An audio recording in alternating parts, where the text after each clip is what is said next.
Okay, today we are diving deep into that psychological thriller that has everybody talking, everybody questioning everything they read, Colleen Hoover's Verity. Seriously, this book is a masterclass in messing with your head, and it leaves you with a question that will stick with you for a long, long time.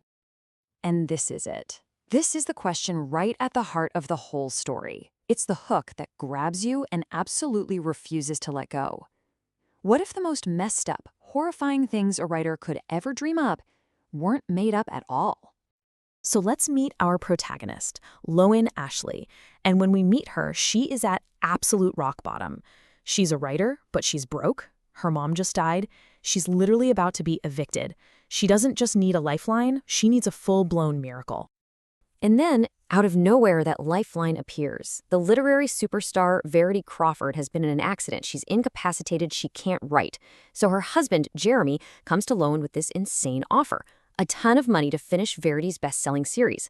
Now, there is a catch. She has to move into their house, the Crawford home, to go through all of Verity's notes. For Lowen, though, this is an offer she just can't refuse. So she takes the job. And she finds herself in this massive Vermont home, working in Verity Crawford's actual office. I mean, the place is like a shrine to this woman's success, totally frozen in time.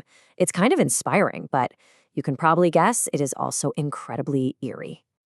And while she's digging around for notes and outlines for the series, Lowen stumbles onto something that was very, very clearly never meant to be found.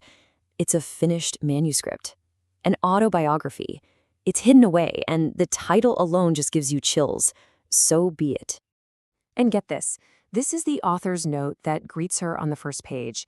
It's basically a promise or, a warning that what you're about to read is the unfiltered, ugly truth.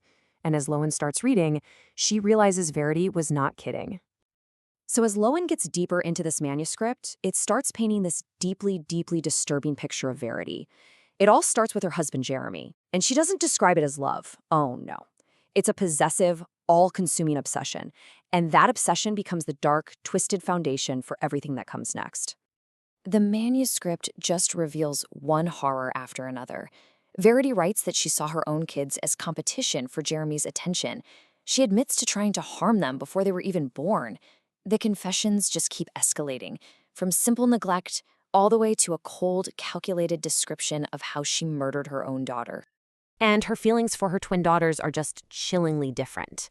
For Chasten, she eventually feels something, a flicker of a protective, if still twisted kind of love. But Harper? Nope. She resented Harper from the second she was conceived, seeing her as this intruder in her perfect life with Jeremy.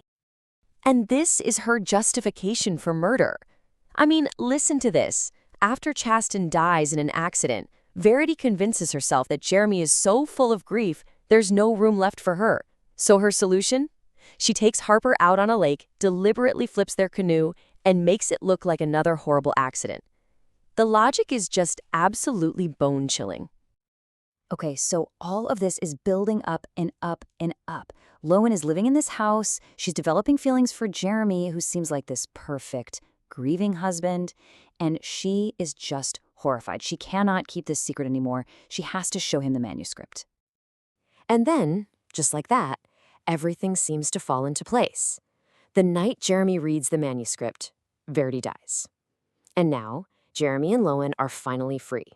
They sell that horrible house, they start over, and 7 months later, they're having a baby. It's the perfect ending, right?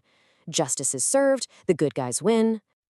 Everything is perfect. The monster is gone, the survivors are safe, the future is bright. A perfect ending, but come on. In a story like this, it is never, ever that simple. So, they're packing up the very last of their things from that old house, ready to leave all those dark memories behind for good. And what does Lowen find? Of course she does. One last secret, a hidden letter written by Verity. And this is the moment. This is where the entire story just flips completely on its head. Because this letter, it presents a totally different version of events. A version that suggests that horrifying autobiography was nothing more than fiction. In the letter, Verity has an explanation for everything. She calls it antagonistic journaling. She claims it was a writing exercise her editor gave her. You take real events from your life and you rewrite them from the perspective of a total villain. Why? To get better at writing antagonists for her novels.